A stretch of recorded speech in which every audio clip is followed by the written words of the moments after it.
Hit it. All right, what do we say about the French Constitution as my fellow peasants here? What can we say about this? To quote our friend Sieyès. Yes, very good. He thanks you. Political rights, like civil rights, must belong to those endowed with the qualities of citizenship. Isn't that a very profound statement? You know, it's just too bad that they didn't quite go far enough and get us that actual equality that we have been looking for all this time. He also says that if the third estate is not represented, the nation will be dumb. Nothing it undertakes can be valid. So, you know, that kind of says to me that maybe we need to be a little more represented than what we are. While the first two estates claim that we have equal rights to them, that we're afforded all the same privileges except for their wealth, we know this isn't true because, you know, they fear the demands that we make as a third estate to have equality and the right to vote and all these fine things that they get. They want to keep us politically null. They don't want our voices to really be heard. And also, they don't want us to hold any of these distinguished offices that they choose to keep for themselves. So, yay for the Constitution. It could have been better. I have one quick clarification before I start. Do I need to? That was a little long, but pretty good. Just both of my points, or just one of them here for the first part of the? You want to try and get both quotes in? Okay, I just want to make sure. So 2 quotes per toast. Okay, I just want to make sure I was just as you heard there. Okay. All right, perfect. But you have to stand. Oh, there you go. Very good. Sorry. I am John of the peasant class, and I would like to first roast many of the other states. According to Sieyès, his quote says, "It seems hard to imagine how any reasonable view can emerge from so free and lively debate. And it is tempting to wish that it might be possible to call upon someone with an obvious degree of superiority over the whole crowd, to impose some sort of order upon who otherwise look like they will waste all their time in quarreling." Basically what he's trying to say is most of the classes should be eliminated from debate because we're not going to make any progress with too many people because everybody's not going to be happy with every decision that's made, and it's just going to drag this thing out forever. So therefore, most of the guys in the first and the second stage, what he's saying is trying to eliminate our voices because it's just going to slow everything down. However, I do like to toast Sieyès for the fact that he refutes this by saying, what does time matter? If the public is well served and enlightened by the good laws, what kind of waste of time can there be if that time is set against the greatest chance ever given to a man to find what he is seeking, and when he is seeking is essential interest of the nation? So in other words, from his passage, he is saying basically that everyone in the nation should have a voice because everyone has the best interest, or most people would have the best interest in the nation, and there are some views, even from the third estate, that would be valid as a whole in the nation.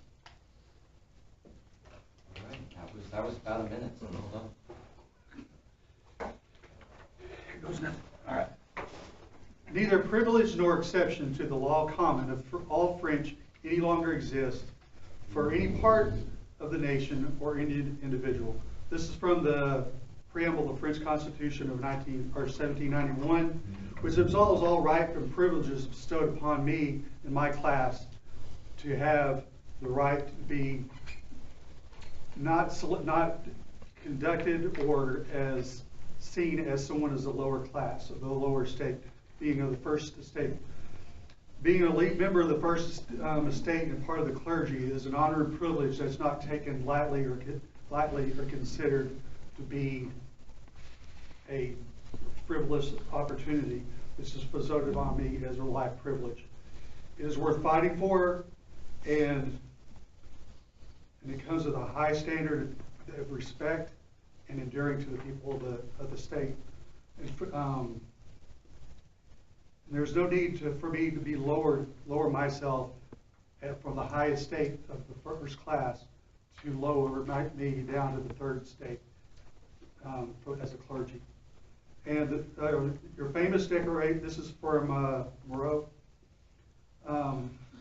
Your famous Declaration of the Rights of Man was merely a shameful deception for the dictation of the simple-minded, since you fear their wrath. For when more carefully examined, this Declarations of Rights of Man amounts to merely a promise that the rich shall enjoy all advantages and honors of the new regime. There's absolutely no need of change for this concept, anything that's going on right now.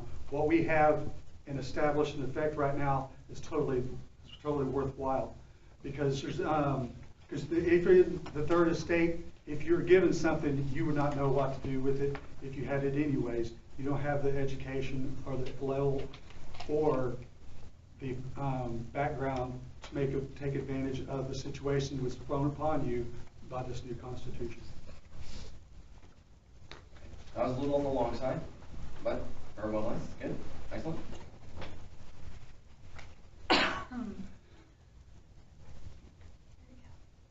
The Constitution of 1791 has to be the greatest thing to have ever happened to our country.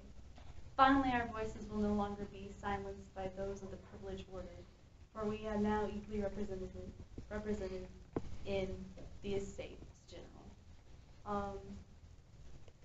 Sieyes mentions that once a citizen acquires privileges contrary to the common system of law, he no longer belongs to the common order.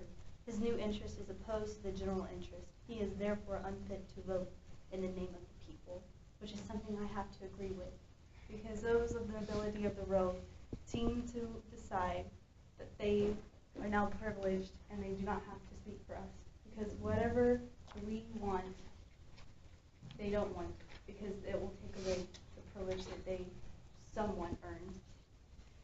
And even though we have now dissolved, we have the chance to put people who rightfully belong there and not with the people that Sieyes claims are lucrative and honorific offices alone are filled by the members of the privileged order, and they prevent people of the third estate from holding such offices under the impression that we must have been either unwilling or unable to fill them.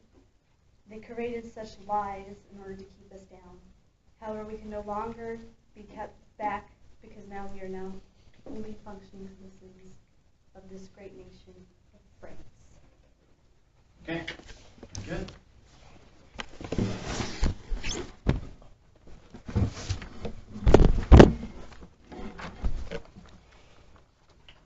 When the Estates General was first called to order, it was impossible for any of us to know what direction it would take or what course of action it would choose to best rectify the problems of our nation. As the Abbé Sieyes discussed, when the discussion begins, it is not possible to identify the direction it will take to reach that discovery with certainty. Doubtless, the general interest would be nothing if it were not someone's interest. It has to be the one interest among the various individual interests that is common to the largest number of voters. As the discussion for this Constitution began, the form it would take was unclear, but Sieyes argued that it should look out for the number with the largest common interest, the third estate. However, the interests of the third estate are not always the best interest just because they are the most shared. And it was with this that the parliaments were disbanded in 1790 was a great injustice both to the noblesse de rose and to the nation. That the parliaments, even after having been so integral in leading up to our current state of affairs, that the people seek to also remove our privileges that we once bore is to add insult to this grievous injury. But alas, there's a ray of hope for us inside all of this grave despair, the reinstatement of the parliaments in the new Constitution. As Sieyes also claimed in his writing, the parliaments, happy no doubt to have contributed to bringing about a state of affairs where the country will need no more than their ordinary zeal, will be restored to their judicial functions. They will become what they should be, collective bodies endowed with a national foundation, independent of all other authority, since it is self-evident that judges responsible for telling citizens the law can stand only in a relationship of dependence upon the legislature alone. So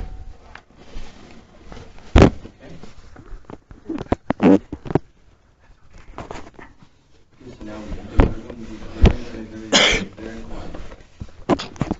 Not all of us are in good My commentary on the Constitution of 1791 was the tax laws, opposition to any sort of tax laws, or the third. First, our state ability to work with higher. But if the Constitution is to guarantee the nation's statutes, who will guarantee the Constitution? This is the moment to reply to the new tax law. Here we are talking about only about a law limiting grants of subsidies to fixed periods for voice. As soon will be shown, the means will not in itself provide a sufficient guarantee in the present state of affairs. What is at issue here is a tax law that will in itself be a constitutional law.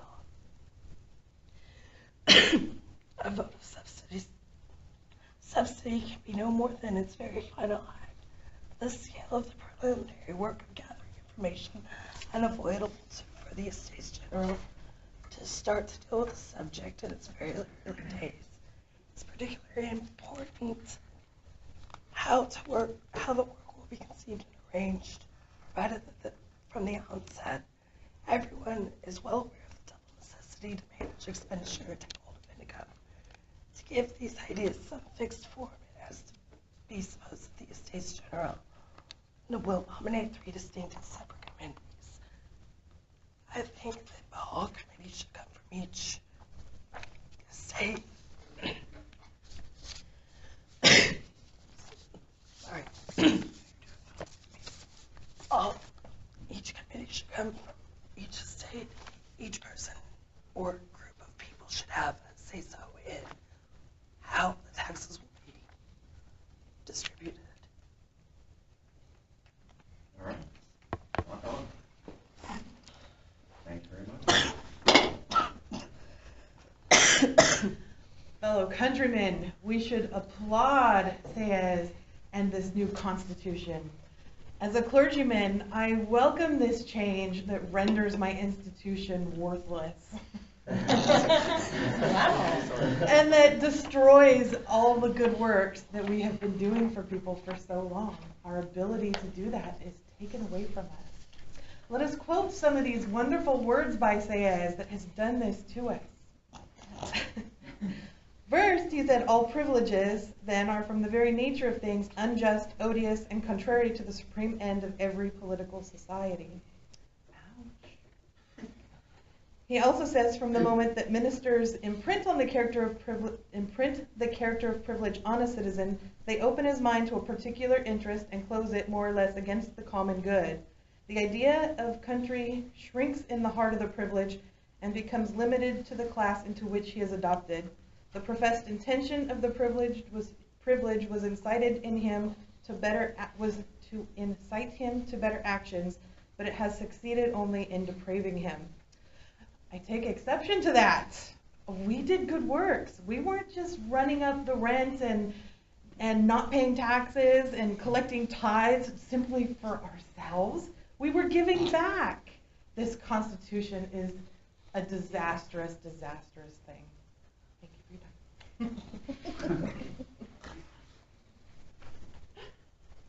As a peasant, I felt that Saez was speaking to me and my people when he said, the deplorable effect of long servitude on the human mind that the people of every nation, far from knowing their real value in the scale of society, far from feeling that they have the right of repealing bad laws, are induced to suppose that nothing is their own, except what the laws, good or bad, condescend to grant them. The Constitution has fixed these issues. My people have been living in near slavery under the feudal system, but now we have the opportunity to advance ourselves and to better our family's position. As Saez says, all citizens are equal in the eye of the law. The man who possesses immense property is no more than he who lives by his daily labor. Now we are finally guaranteed the basic human dignity that we've been denied through centuries.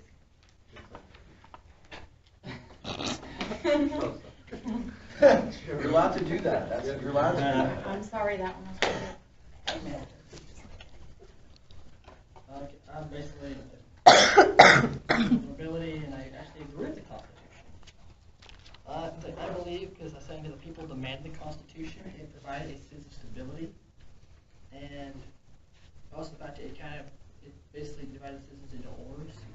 And also, I also find that, that's what CS says, first is this is how the Constitution divided this is the division of citizenry into orders. First is the division of citizens into orders, and second is the equality of influence in each order and formation of the national will.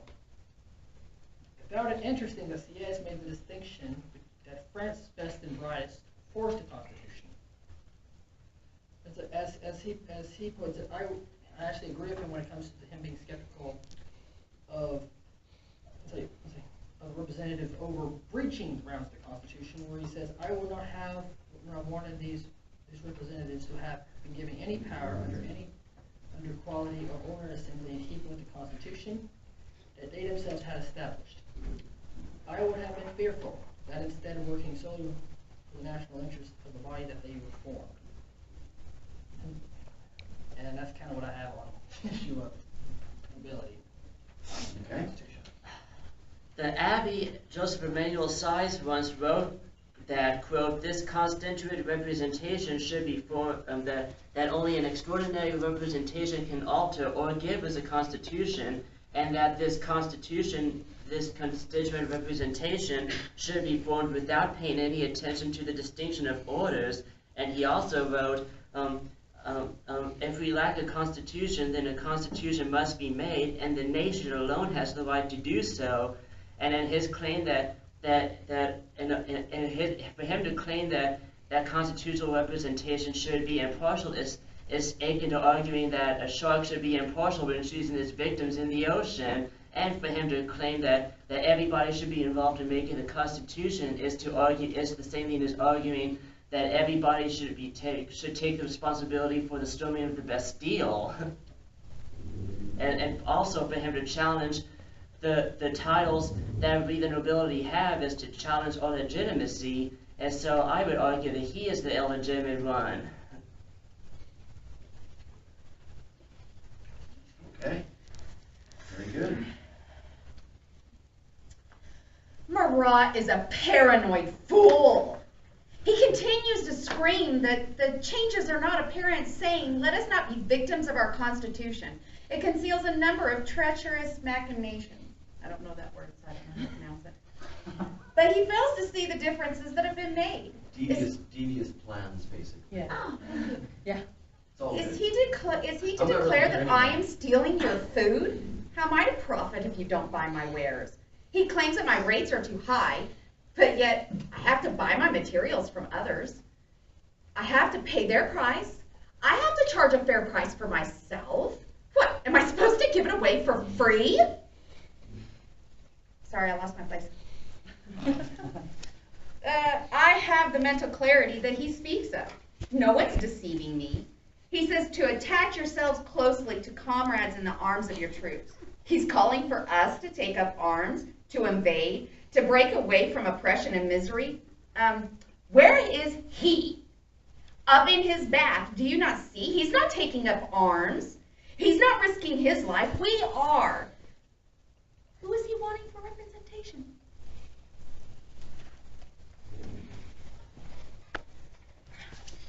Oh, Marat, how foolish you are.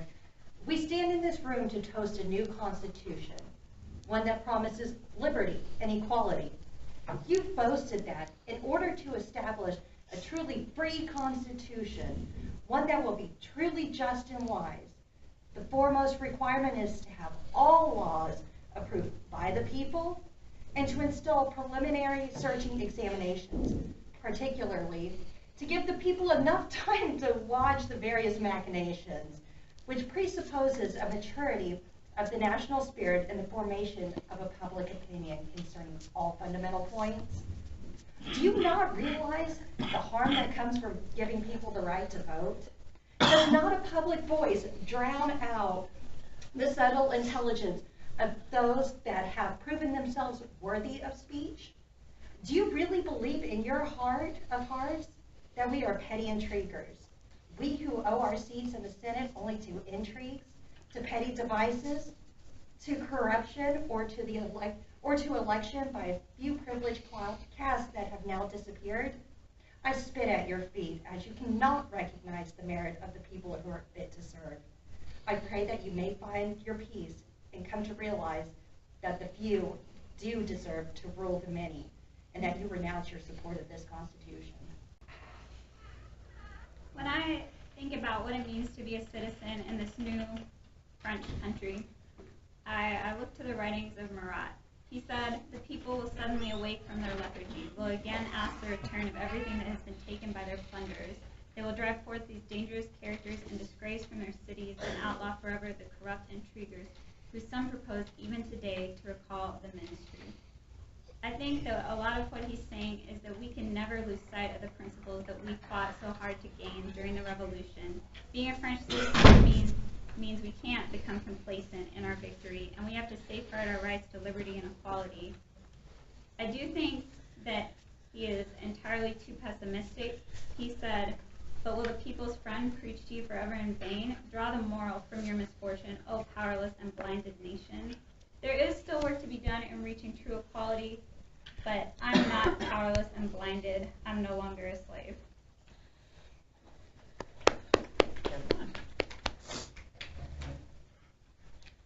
So the Constitution has redefined citizenship, and in part because of that wonderful Ciaz that we all love so much. Fortunately, we have saner heads like Marat that is telling it how it is. So he says, speaking for the voice of the people, "We were never much impressed with the liberty of citizens, and we shall never take it seriously again. Why should we have any illusions on this matter? Under the so-called rule of liberty, we are worse off than under despotism. We are exposed 100 times more to the affronts of the petty accomplices of our tyrants than we ever were under the terror of the king's bailiffs." He further says, "Even though you have distributed taxes more justly among the great fortunes, you still permit them to weigh as a heavy burden on the poor. The bread the poor man eats, the wine he drinks, the cloth his clothes are made of, these are burdened with heavy taxes." So what does citizenship mean to these newly enfranchised people? Not a lot. We would have been more useful to them as clergy because we could have still provided for their basic needs. And now they are just worse off than they were before. So shame on those people. Yeah. Force is spoken. Marat argues that violence is the way to attain the rights of equality for the third estate, even though the means to peaceably attain them is in place. He says, "Take possession of all magazines and powder mills. The pieces of artillery must be distributed to all districts. All the districts must again meet and declare themselves in permanent session. They must rescind all counter-revolutionary decrees. Hurry, hurry before it is too late, else soon the numerous legions of the enemy will be upon you. Soon you will see the privileged class again rising, and despotism, frightful despotism will come to life more terribly than ever before." He's encouraging all to just lost my train of thought. Fight against one another when the means of getting equal rights is available in a peaceful way. There's ways for discussion. He also says a mistaken humanity has crippled your arms and held back your blows. It will cost the lives of millions of your brothers. The soldiers of the National Guard shall escape death no more than the others. The French guards whom I have just mentioned, and all the soldiers who are deserting the king's flag and gathering under those of the nation will be sacrificed first of all, in spite of the pacifying sermons of the general, as the general is delivering them to them. He wants you to fight your own army. Don't do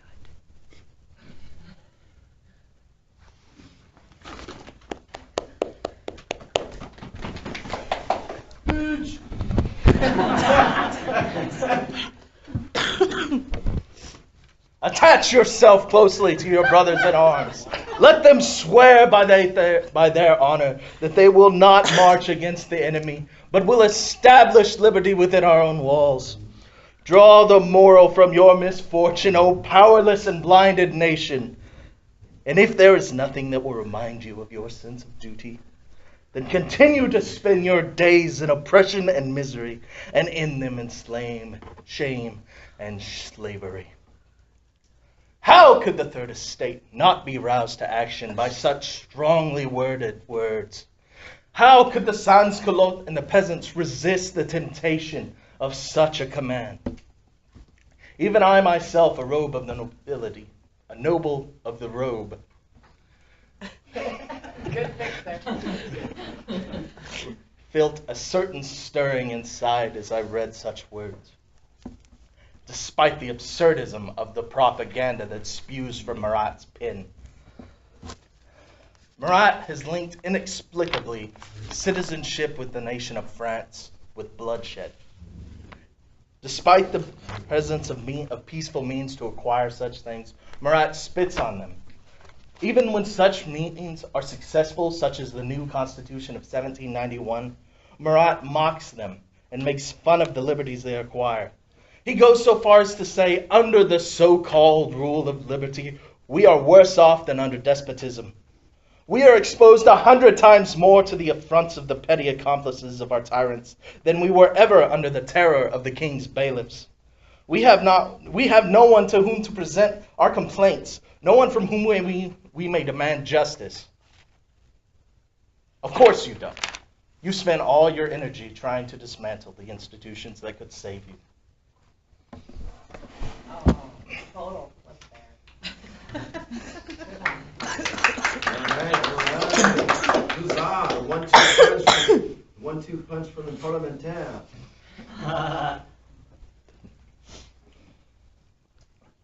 What makes a person a citizen? Well, in times of old, we would have been considered people. The word Marat described this poor common folk as people who lived under rulers who considered that the whole nation was merely themselves. We were nothing in their eyes. And only when it was question of robbing us of our fruits of our labor or harnessing us to our chariots would they deem to consider us at all. However, despite our new constitution, we're not fully a citizen, for what does it mean for property? I myself don't own a house, can't afford it, too busy paying your guys' taxes. And how else can I grow as a citizen if I'm in, as Marat puts it, internal serfdom, since we are fettered all day long at our labor, whether we are laborers or servants? We can achieve no higher lot than to be constantly at the beck and call of a hard and exacting master. This inestimable possession of liberty that will be yours, privileged order, does not exist for us. How can we be of good service to France if we're too busy being servants to masters?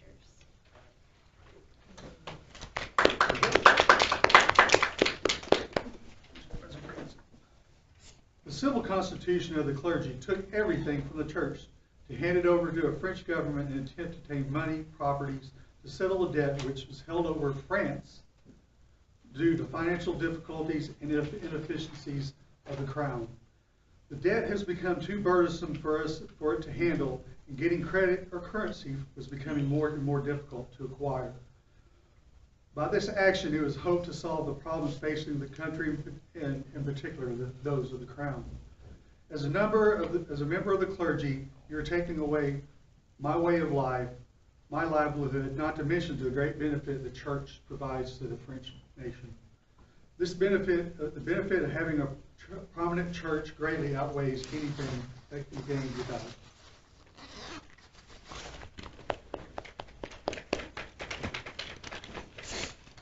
Let's take a look at the peasantry class through the eyes of Marat. You have to look no further than his work, Nothing Has Changed.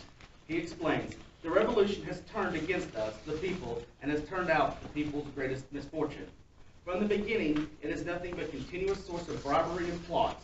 Not long after its beginning, it became a constant means for public officials to carry out chicanery and oppression.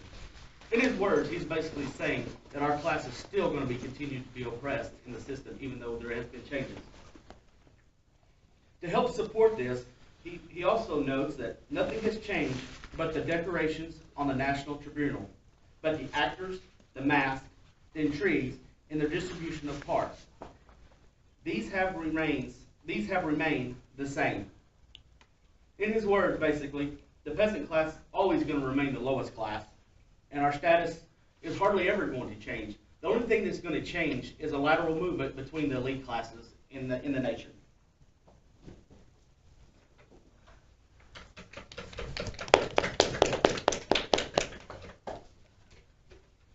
All right. What does it mean to be a citizen of France? As our friend Marat put it, desirable though changes may be that have been introduced in the state, they are all for the rich alone. Heaven was always hard for the poor, and this will always be the case. While there have been positive changes made due to the Constitution, there is no doubt, but these benefits don't benefit the poor. They don't help us. We don't have equal rights to those more fortunate in our country. We're still peasants. Also, Marat says, we rarely intervene in affairs of the state, and even if this should occasionally be the case, we play the part of onlookers only. Well, of course we do. We aren't allowed to be active citizens, to be active in politics. We're still put on the little side shelf over here, and we play a passive role in citizenry of France and really don't have our say in the government that we thought that we would gain with this newfound freedom, such as it is.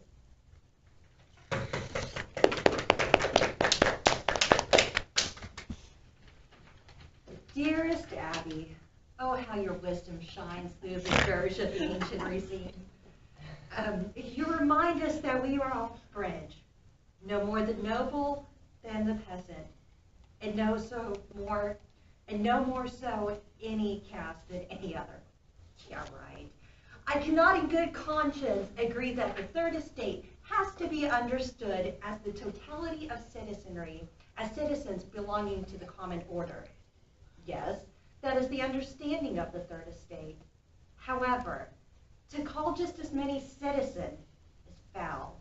Man is not a citizen by virtue of birth, but by merit alone. Some merit is acquired through the blood. Some merit is acquired through labor. But citizenry is acquired through merit. You do not want to diminish the strength of dignity of the third estate, because to your mind, the third estate is always identical to the idea of the nation. Abby, you understand not the meaning of nation. While a man is born within the metaphorical walls of a nation, he is not necessarily entitled to their protection. A man is citizen by merit alone and should never be entitled, as this new Constitution would have us believe, to any benefit of citizen by virtue of his birth.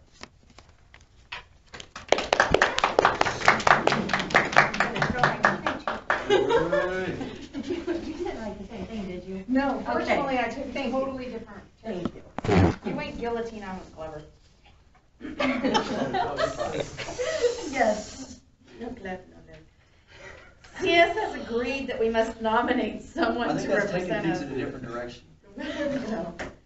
He said, but what does it matter to us how it might have been possible to cater to the silence of the people? Well, if they are unable to make it known by way of representation of their choice, we must have more power in our Senate. Our voices would be heard if we can all come together and our common will should be heard. Not one person should have ultimate power. We have seen what this has given us. Starvation, taxation, discord across the nation. I'm wanting you all to understand that we, the third estate, must join together and stop fighting amongst ourselves. The joining of the other estates is pure evil, just as CS has said. You will not have a changed present position, but will have added an additional evil to it by joining the two privilege orders. We must have someone to hear our call for help.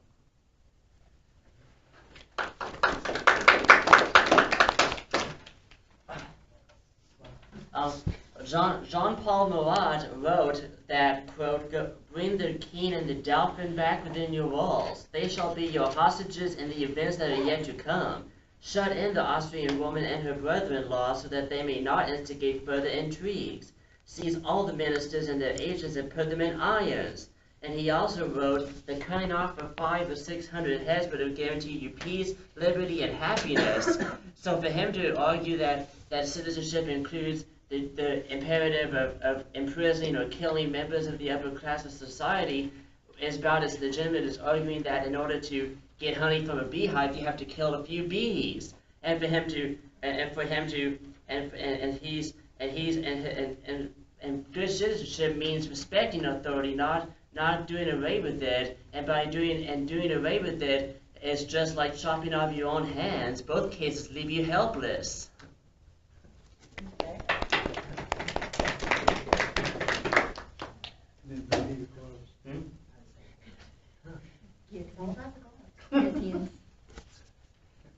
Such nice and kind readings by Marat.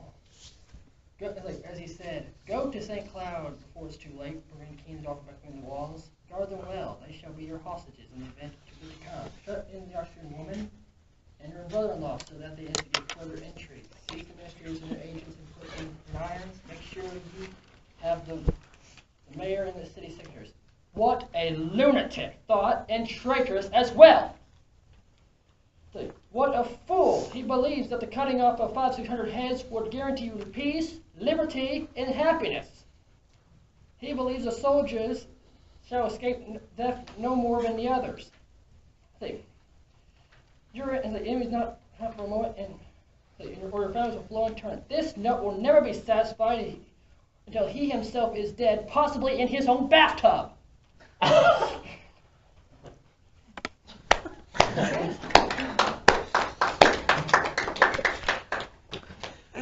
great Karnak spoke. Who is better to help than me? The king has doubled our size. We want the same value as the other orders. Is this not true? We have the education to back up in order to demand the needs that are going to assist our state. We want the change to be made to assist us all. Our citizenship must rest with those who can vote, who can hold offices, and reunite our nation.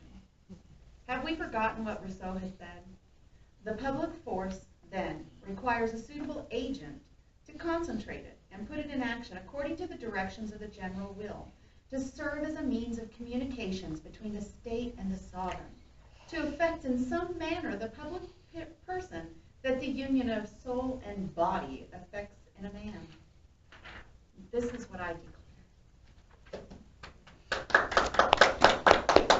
All right. 22. The future of the clergy is a sad state of affairs. We have lost our livelihood. We are struggling just like those formerly beneath us. Our purpose and ability to help the needy in our community has been taken away from us.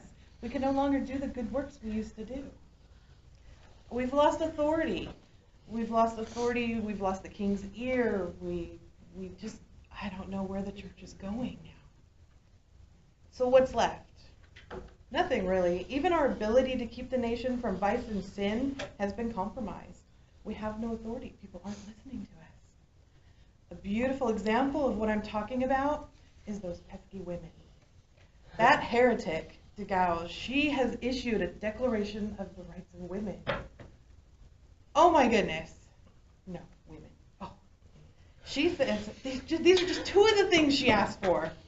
The law, these are just two of the horrible things. She says the law should be the expression of the general will.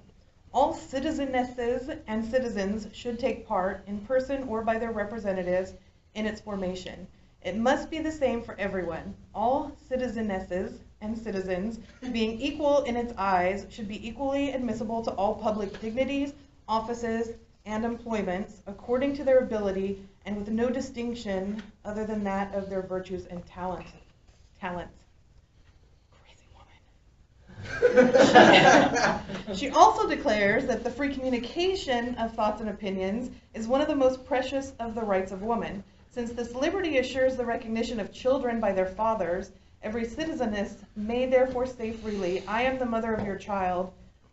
A barbarous prejudice against unwed mothers should not force her to hide the truth. What? She must have been influenced by that Sayez and his whole, thing with bastards or whatever. Or who was that? Robespierre. Robespierre, yes. Under the influence of those bad, bad people. So yes, the future of the clergy and of our nation is bleak.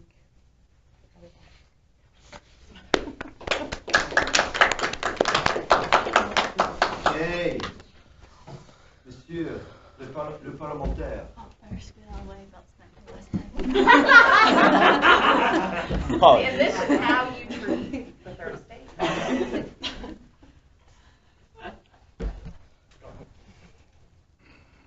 What is the future of the nobility of the robe? It is an impossible question to answer, for we are no longer nobles of the robe. We are lawyers. The usurpation, which, in order to subvert ancient institutions, has destroyed ancient principles, will hold power by arts similar to those by which it acquired it. When the old feudal and chivalrous spirit of fealty, which by freeing kings from fear, freed both kings and subject from the precautions of tyranny, no longer exists, that long roll of grim and bloody maxims will form the political code of all power, not standing on its own honor and the honor of those who are to obey it. Oh, sorry, I skipped that one. Shall be extinct in the minds of men. Plots and assassinations will be anticipated by preventative murder and preventative confiscation. Those who have acquired power in the revolution will hold it by the same means. They will disrupt the peace and prosperity of the nation in order to maintain their newly and bloodily acquired status, which means that our class, though no longer nobles, will still be the subject of their fear and paranoia with any subject to attack the revolution. Kings will be tyrants from policy when subjects are rebels from principle. When ancient opinions and rules of life are taken away, the loss cannot possibly be estimated. From that moment, we have no compass to govern us, nor can we know to distinctly what port we sail. The future of our class and our nation is uncertain and rests in the bloody hands of usurpers that preach liberté, égalité, fraternity with one hand, while acquiring boundless amounts of power for themselves with the other. And though we at the moment have a place in this new nation, we know not how long it will last, or what other horror may await us should this new system prove insufficient. Sorry.